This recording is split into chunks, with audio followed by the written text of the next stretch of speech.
Zaključno sa 30. aprilom mi smo ove godine kroz mere podsticaja i subvencionisanja zapošljavanja osoba sa invaliditetom zaposlili 1993 osobe sa invaliditetom, što je značajno više nego u istom periodu prošle godine.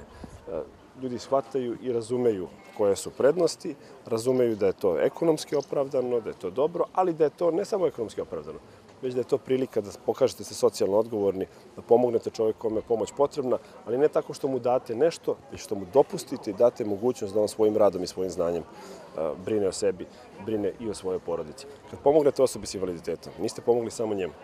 Pomogli ste njegovoj porodici, pomogli ste njegovoj okolini, pomogli ste čitavoj zajednici koja može sa zaista zadovoljstvom da kaže da jedan član zajednice je poštovan, da je u stanju da brine i o sebi, ali isto tako da brine i o drugima.